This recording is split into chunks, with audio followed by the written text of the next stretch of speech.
जय श्री राम।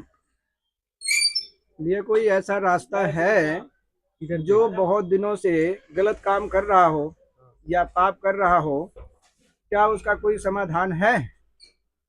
कृपया अगर है तो इसका उपाय बताया जाए।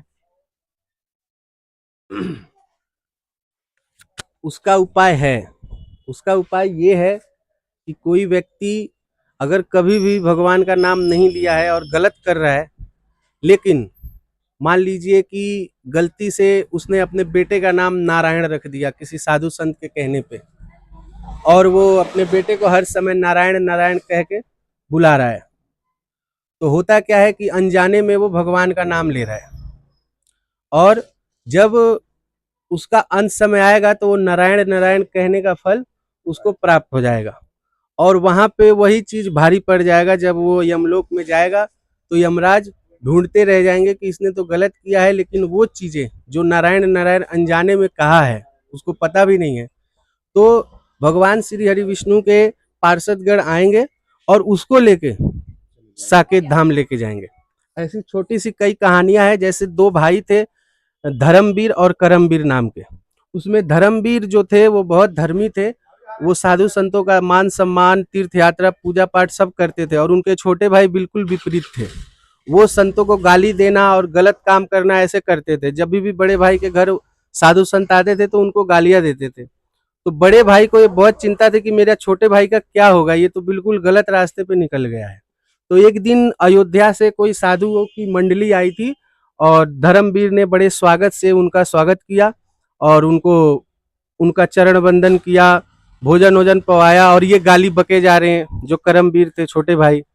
तो बड़े भाई ने पूछा कि महाराज जी, क्या कोई ऐसा उपाय है कि मेरा छोटा भाई भी, इसको भी भगवान मिल जाए, ये तो बड़ा गलत काम कर रहा है। तो उसमें से एक महात्मा जी ने कहा कि बिल्कुल है, बिल्कुल मिलेंगे।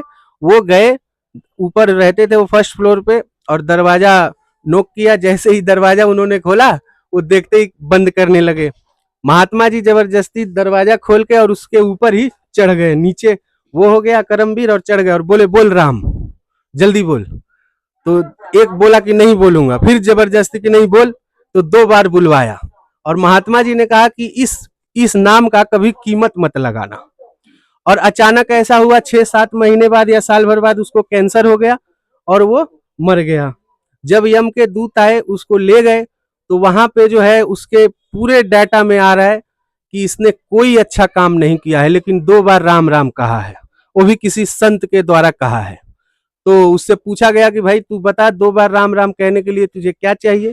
तो उसको उस समय स्मरण आ गया वो साधु का बात, जब वो बोले थे कि इसका कीमत मत लगाना। तो बोला कि भैया तुम ही बता दो इसका कीमत क्या है, मुझे बिना जाने मैं बोलूंगा ही नहीं। जब ऐसा पूछा गया तो यमराज को पता ही नहीं है कि राम राम कहने का कीमत क्या है। उन्होंने इंद्र को बुला लिया, इंद्र को भी पता नहीं। इंद्र बोले कि भैया ब्रह्मा जी के पास चलो, वो बताएंगे। ब्रह्मा जी के पास लेके गए, और वो जीव आत्मा जो है वो पालकी पे बैठ के ये लोग ले जा रहे हैं। तो ब्रह्मलोक में जब पहुंचे तो उन्होंने बोला मुझे भी नहीं पता है, ये तो देवाधिदेव महादेव जी बताएंगे, वही समाधि में रहते हैं, प्रभु को हमेशा वो देखते रहते हैं। उनके पास जब गए तो वो बोले कि मैं तो इतना ही जानता हूँ कि जब मैंने 20 कंठ में धारण किया था तो मैंने रा और म 2 शब्द का स्मरण किया था, तो वो 20 रुक गया था कंठ में ही। तो इतना मुझे पता है, कीमत नहीं पता। इसके लिए तो मुझे साकेत ही चलना पड़ेगा, चलो बैकुंठ चलो। जब बैकुंठ गए, उन्होंने कहा था तो बैकुंठ गए तो प्रभु बोले कि लाओ इस जीवात्मा को मेरे गोद में दे दो। और वो 2 बार राम नाम का जो फल है उसको सीधा बैकुंठ पहुंचा दिया। इससे हमें ये सीख मिलती है कि वो व्यक्ति कभी भी धर्म जानता ही नहीं था, उसने अनजाने में लिया और एक साधु के द्वारा नाम लिया जबरदस्ती। लेकिन कोई व्यक्ति ये समझता है कि नहीं, जैसे हमने नाम ले लिया और फिर कल से गलत करने लगे, समझ रहे हैं ना, तो वो नाम आपका काम नहीं आएगा और आपको दंड भोगना पड़ेगा। कहने का अर्थ है कि जिस दिन से आपने अपने आप के गलतियों को पश्चाताप कर लिया और अगले दिन से आप सुधर गए तो प्रभु प्राप्त हो जाएंगे। लेकिन जानने के बाद भी अगर कोई गलती कर रहा है तो वहां फल और दंड दोनों भोगने पड़ेंगे। जय श्री हरि, जय श्री हरि विष्णु।